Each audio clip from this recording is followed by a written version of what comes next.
फनकार।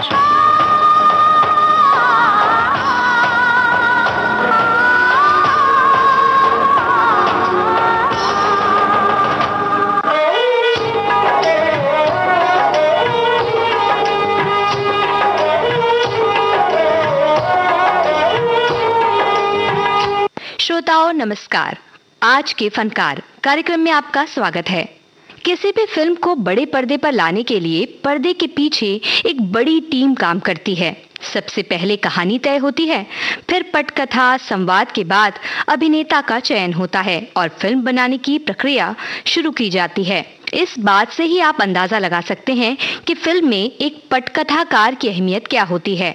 आज के हमारे फनकार भी एक जाने माने लेखक, पटकथाकार और निर्देशक हैं। आप हैं नबेंदु घोष।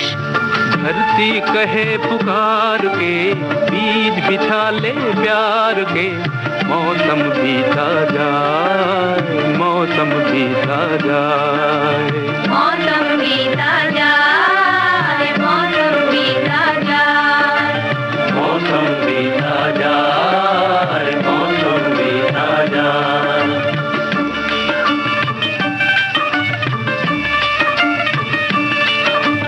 अपनी कहानी छोड़ जा, कुछ तो निशानी छोड़ जा, कौन कहे इस ओर तू फिर आए न आए।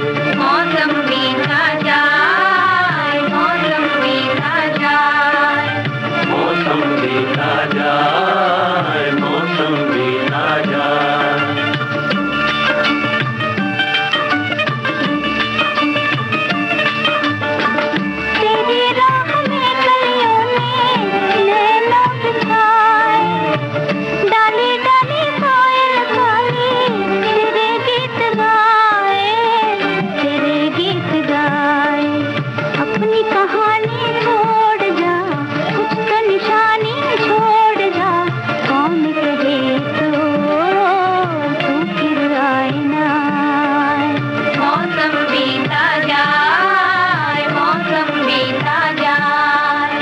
नबेंदु घोष, जिनका नाम परिणीता, बिरजबहू, आर पार, सुजाता, बंदिनी, तीसरी कसम जैसी फिल्मों के पटकथा लेखक के तौर पर याद किया जाता है। वो मुंबई कब और कैसे पहुंचे ये तो हम आपको बताएंगे ही, लेकिन यहाँ आने से पहले उनका जीवन कैसा था ये जानना भी जरूरी है। 27 मार्च 1917 को ढाका में जन्मे नबेंदु घोष मात्र 4 साल के थे तब पिता नवदीप चंद्र घोष ने ढाका से पटना बसने का फैसला किया और उनके साथ ही आ गए नन्हे नबेंदु घोष भी।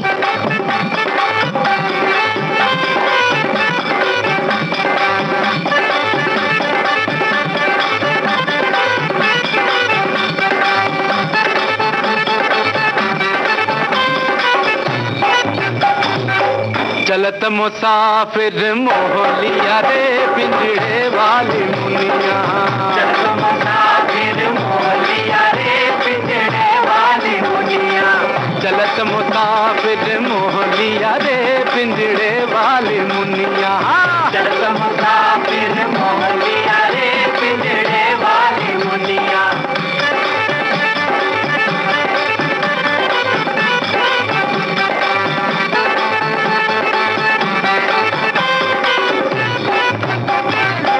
उड़ उड़ बैठी हलवैया तो कन्या, उड़ उड़ बैठी हलवैया रामा, उड़ उड़ बैठी हलवैया तो कन्या, अरे बर्फी के सब रस ले लिया रे पिंजड़े वाले मुनिया, बर्फी के सब रस ले लिया रे पिंजड़े वाली मुनिया, बर्फी के सब रस ले लिया रे पिंजड़े वाली मुनिया।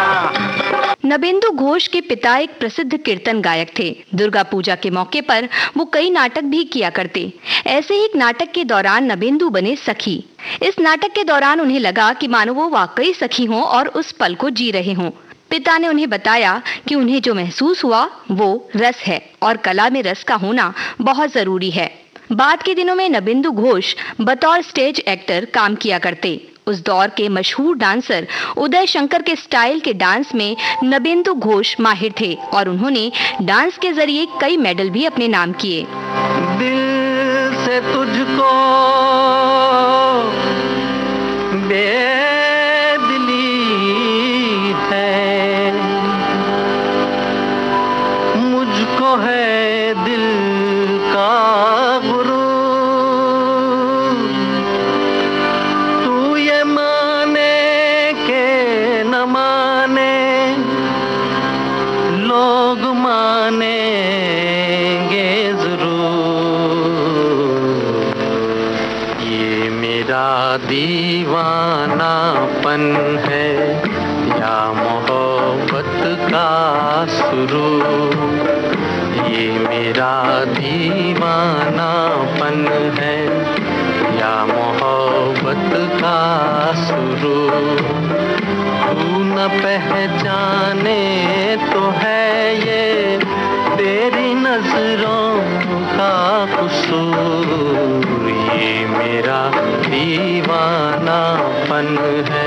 नबेंदु घोष यूं तो स्टेज एक्टर और डांसर के तौर पर नाम कमा रहे थे, लेकिन उनकी रुचि लेखन में थी। स्कूल के दिनों से ही वे लिखने लगे थे। उनकी कलम सामाजिक मुद्दों और आसपास नजर आने वाली बातों को कागज पर कहानी के रूप में उतारा करती। छोटी उम्र में ही उनकी कई रचनाएं प्रकाशित हो चुकी थीं। 22-23 साल की उम्र में ही वो बांग्ला साहित्य का एक जाना माना नाम बन चुके थे। उन्हें एक प्रगतिशील लेखक के तौर पर जाना जाता था। उनके ख्याल आए तो आते चले गए, उनके ख्याल आए तो आते चले गए।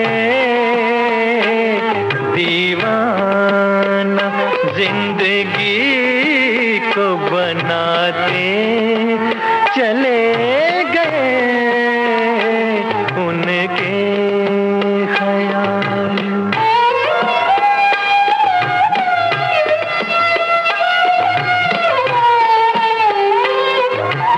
जो सांस आ रहा है किसी का प्याम है, जो सांस आ रहा किसी का प्याम है। बेताबियों को और बढ़ाते चले गए, उनके ख्याल। उनकी विचारधारा में एक बदलाव आया जब 1942 में गांधी जी ने भारत छोड़ो आंदोलन का ऐलान किया। नबेंदु घोष देश के बदले हालात को करीब से महसूस कर रहे थे। उन्होंने इस पृष्ठभूमि पर आधारित एक उपन्यास लिखा जिसका नाम था डाक दिए जाई। इस बात का यूं असर हुआ कि नबेंदु घोष को अपनी सरकारी नौकरी को अलविदा कहना पड़ा और 1945 में वो कलकत्ता आ गए। मन की किताब से तुम मेरा नाम ही मिटा देना, गुम तो न था कोई भी, अब गुल मेरे भुला देना। मन की किताब से तुम मेरा नाम ही मिटा देना, गुम तो न था कोई भी, अब गुल मेरे भुला देना। मुझे आज की विदा का, मुझे आज की विदा का मर के भी रहता इंतजार। मेरे साजन है उस पार, मैं मन मार हूँ इस पार। ओ मेरे माझे अब की बार, ले चल पार, ले चल पार, मेरे साजन है उस पार। कलकत्ता उन दिनों फिल्मों का गढ़ हुआ करता था। नबेंदु घोष वहां विदेशी फिल्मकारों के साथ पटकथा लेखन का काम किया करते। इंग्लिश में एमए करने के कारण उनकी अंग्रेजी दुरुस्त थी और बाद में भी हिंदी फिल्मों के लिए जब वो काम किया करते तो पटकथा और संवाद इंग्लिश में ही लिखा करते। इसी दौरान विभाजन हुआ और उसका असर कलकत्ता की फिल्म इंडस्ट्री पर भी पड़ा। अब सभी को नए सिरे से काम की तलाश करने की जरूरत आन पड़ी और यही वो समय था जब बिमल रॉय मुंबई कूच कर रहे थे। बॉम्बे टॉकीज के साथ फिल्म बनाने के लिए।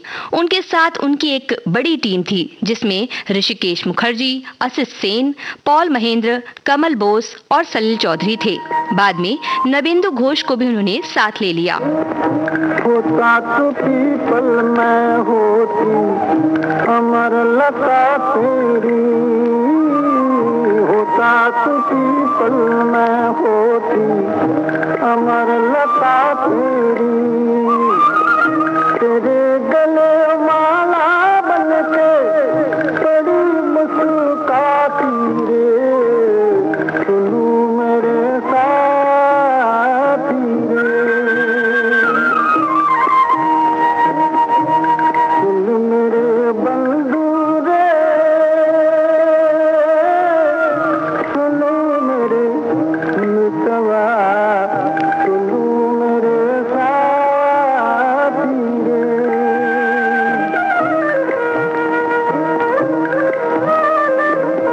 बिमल रॉय इसके पहले कलकत्ता में फिल्म बनाया करते थे और नबेंदु घोष से उनकी मुलाकात बांग्ला फिल्मों के जाने माने कॉमेडियन जवाहर रॉय ने करवाई थी, जो नबेंदु से पटना प्रवास के दौरान मिले थे और नबेंदु उन्हें अपना छोटा भाई मानते थे। बिमल रॉय नबेंदु को ये बता रहे थे कि उन्होंने उनकी कई रचनाओं को पढ़ा है, खासकर उनका उपन्यास अजब नगरेर कहिनी कि वो कायल थे। बिमल रॉय को नबेंदु घोष के लेखन में दृश्यात्मक बारीकियों को पेश करने का तरीका भाता था। तो बस जब वो मुंबई की ओर निकले तो उन्हें पता था कि उनकी टीम में एक लेखक के तौर पर नबेंदु घोष को ही होना है।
बिमल रॉय और उनके साथियों के लिए मुंबई के शुरुआती दिन बिल्कुल आसान नहीं थे। फिल्म बनाने का सपना लिए आए सभी मेहनत कर रहे थे, लेकिन काम नहीं बन रहा था। बिमल रॉय बॉम्बे टॉकीज के साथ माँ फिल्म के लिए काम शुरू कर चुके थे, लेकिन उसे आगे बढ़ने में वक्त लग रहा था। तकरीबन 10 महीने तक किसी को कोई आमदनी नहीं हुई और ऐसे वक्त में भी सब एक दूसरे का हौसला बनाए हुए थे। वो विभाजन युद्ध के उन दिनों को याद किया करते जिनसे वो सुरक्षित बच पाए थे। सब आपस में कहते कि ये दिन भी बीत जाएंगे। डियर सर, सेवा में निवेदन है। अर्जी हमारी ये मर्जी हमारी, जो सोचे बिना ठुकराओगे देखो बड़े पछताओगे। अर्जी हमारी ये मर्जी हमारी, जो सोचे बिना ठुकराओगे देखो बड़े पछताओगे। दिल ही हमारा बचाना बेचारा, तो किस पे ये तीर चलाओगे। दिल ही हमारा बचाना बेचारा, तो किस पे ये तीर चलाओगे। आखिर सबकी मेहनत रंग लाई। एक के बाद एक फिल्में आने लगी। नबेंदु घोष विमल रॉय की टीम का हिस्सा बन गए। कहा यह भी जाता है कि उन्होंने कई फिल्मों के लिए पटकथा लेखन किया, लेकिन शुरुआती दौर में उन्हें क्रेडिट नहीं दिया गया। इनमें माँ, मधुमती इन फिल्मों के नाम को शामिल किया जाता है। एक बार नबेंदु घोष ने पटकथा लेखन शुरू किया तो वो विमल रॉय घराना के सदस्य बन गए। परिणीता फिल्म में नबेंदु घोष विमल रॉय के साथ सह निर्देशक भी रहे। चली राधे रानी अखियों में पानी, चली राधे रानी अखियों में पानी, अपने मोहन से मुखड़ा मोड़ के, अपने मोहन से मुखड़ा मोड़ के। चली राधे रानी अखियों में पानी, अपने मोहन से मुखड़ा मोड़ के, अपने मोहन से मुखड़ा मोड़ के। मान भरी अभिमान भरी, मान भरी अभिमान भरी, निर्मोही से नाता तोड़ के, अपने मोहन से मुखड़ा मोड़ के चली राधे रानी। नबेंदु घोष ने कई फिल्मों की पटकथा लिखी। आमतौर पर ये फिल्में किसी न किसी कहानी से प्रेरित होती थी, कभी उपन्यास तो कभी लघु कथा।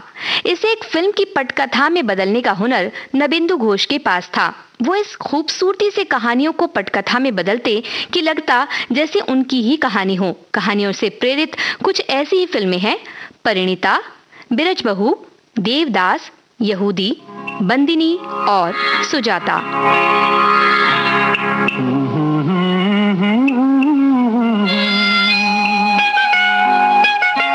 जलते हैं जिसके लिए तेरी आंखों के दिए, ढूंढ लाया हूँ वही गीत मैं तेरे लिए।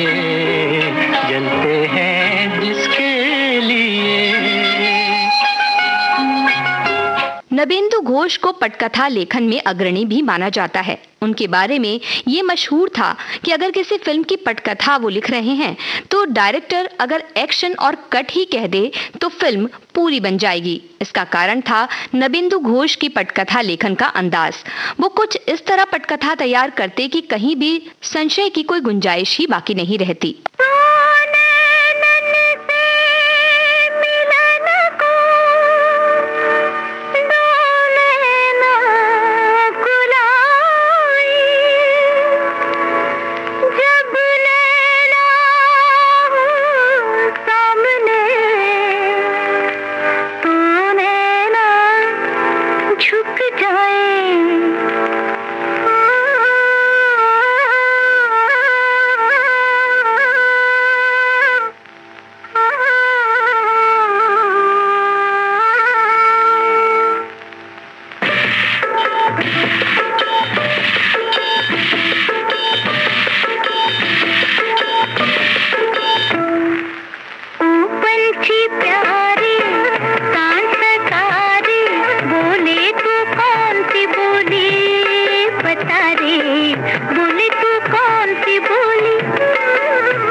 नबेंदु घोष के लेखन प्रभावपूर्ण होने के साथ ही सामाजिक मुद्दों को उठाने वाला होता। वहीं एक साहित्यकार होने के कारण उनका ये नजरिया भी लेखन में सामने आता। कहा जाता है कि मधुमती में पूर्व जन्म का विचार भी नबेंदु घोष की देन थी। वहीं सुजाता में एक छुआछूत की भावना को दूर करने का साहित्यिक दृष्टिकोण भी लोगों ने सराहा। बंदिनी फिल्म में नायिका जेल के डॉक्टर के साथ न रहकर स्वतंत्रता संग्राम सेनानी के साथ जाती है। इस बात पर नायक धर्मेंद्र ने सवाल किया। उनका कहना था कि आपको मेरे किरदार से क्या दुश्मनी है, लेकिन जब उन्होंने इसके पीछे नबेंदु घोष के विचार सुने तो उन्हें यकीन हुआ कि लेखक जो कर रहा है वही सही है। बाद के सालों में धर्मेंद्र अक्सर उन्हें ऑफर होने वाली फिल्म के लिए नबेंदु घोष से राय लिया करते। देखी सावली सूरत नैना जुड़ाए, देखी सावली सूरत तेरी छब देखी जब तेरी छब देखी जब तेरे नैना जुड़ाए भई बिन कजराए कजरा रे जोगी जब से तू आया मेरे द्वारे ओ मेरे रंग गए सांझ सहारे। एक और नबेंदु घोष फिल्मों के लिए पटकथा और कहानी लिख रहे थे, वहीं दूसरी ओर वो साहित्य में भी सक्रिय थे। मानो वो दो नावों में सवारी कर रहे थे। हिंदी फिल्म इंडस्ट्री के लिए हिंदी भाषा में पटकथा और कहानी लेखन, दूसरी ओर बांग्ला साहित्य में अपना स्थान मजबूत करते हुए बांग्ला साहित्य लेखन। साहित्य में वो उम्र के आखिरी वक्त तक सक्रिय रहे। उनकी आत्मकथा एका नौकर जात्री में भी इस बात का उल्लेख है। ये उनकी मृत्यु के बाद प्रकाशित हुई। लुटे कोई मन का नगर बन के मेरा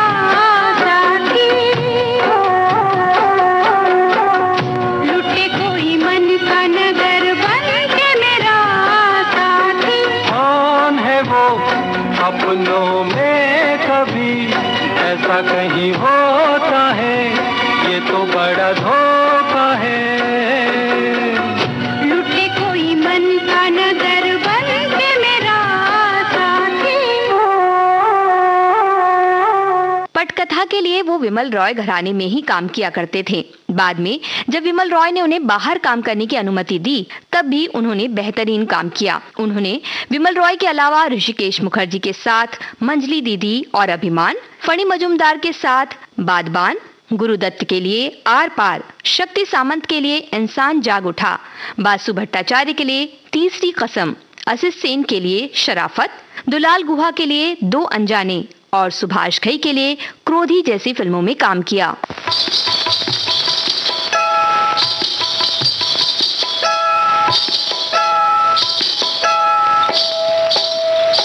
जानू जानू री काहे ठन के है तो रखंग न, जानू जानू री काहे ठन के है तो रखंग न। मैं भी जानू री छुप के कौन आया तोर अंगना, अरे जानू री छुप के कौन आया तोर अंगना। मैं भी जानू री।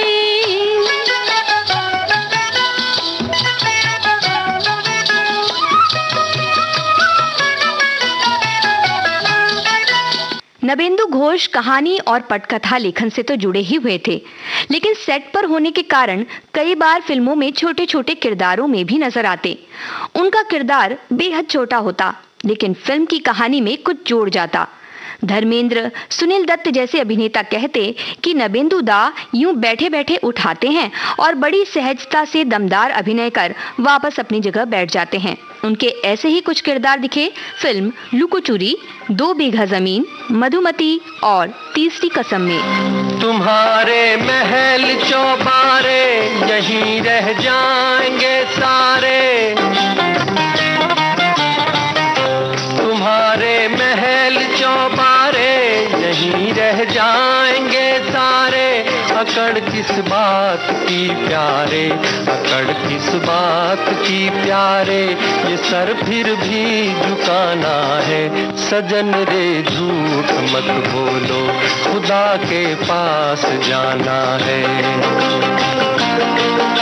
नबेंदु घोष फिल्म निर्माण में भी आगे आए। एनएफडीसी के स्क्रिप्ट प्रतियोगिता में नबेंदु घोष के स्क्रिप्ट को चुना गया।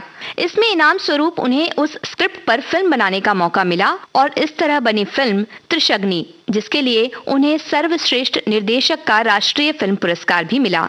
इसके बाद भी उन्होंने कुछ फिल्मों का निर्माण किया, जिनमें नेत्रहीन साक्षी और लड़कियां उल्लेखनीय है। नबेंदु घोष को उनके काम के लिए बांग्ला साहित्य का तकरीबन सभी पुरस्कार मिला है। वहीं पटकथा के लिए भी उन्हें कई पुरस्कारों से नवाजा गया है। वो अपने काम के प्रति काफी ईमानदार रहे और यही बात उनके काम को आज तक याद रखने की वजह बनी है।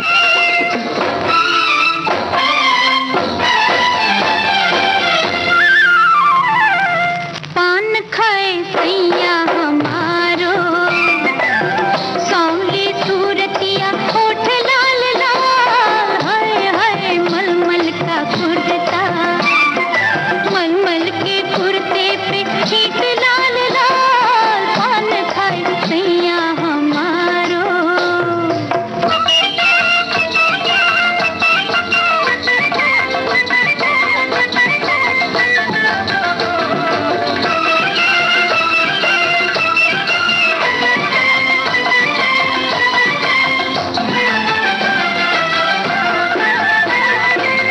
हमने मंगाई सुर में दानी, ले आया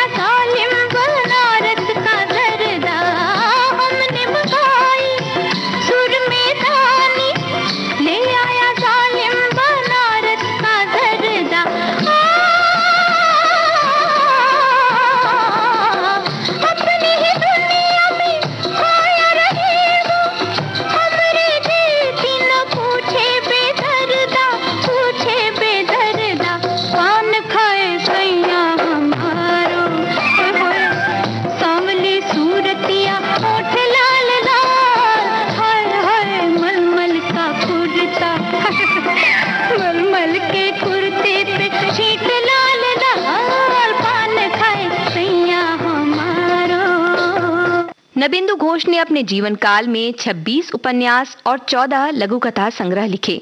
उनकी लिखी कई कहानियां उनकी बेटी रत्नोत्तमा सेनगुप्ता समय समय पर प्रकाशित करवाती रहती हैं। ये कहना गलत ना होगा कि नबेंदु घोष अपनी कलम के जरिए आज भी चाहने वालों के दिलों में अपनी कहानी कहते हैं।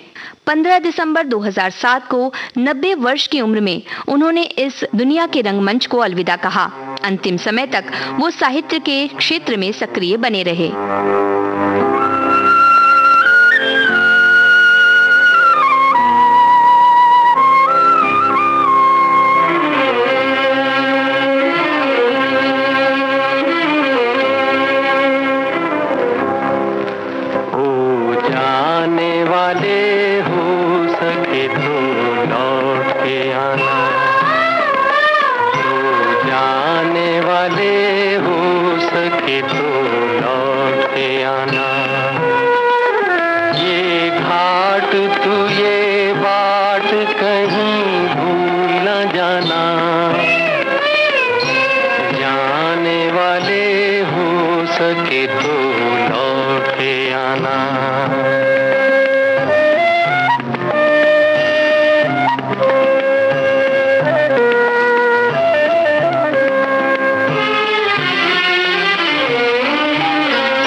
आज के फनकार कार्यक्रम आज केंद्रित था जाने माने लेखक, पटकथाकार और निर्देशक नबेंदु घोष पर। शोध, आलेख और स्वर नेहा शर्मा का। विविध भारती की ओर से इस कार्यक्रम की प्रस्तुतकर्ता तेज श्री कामले।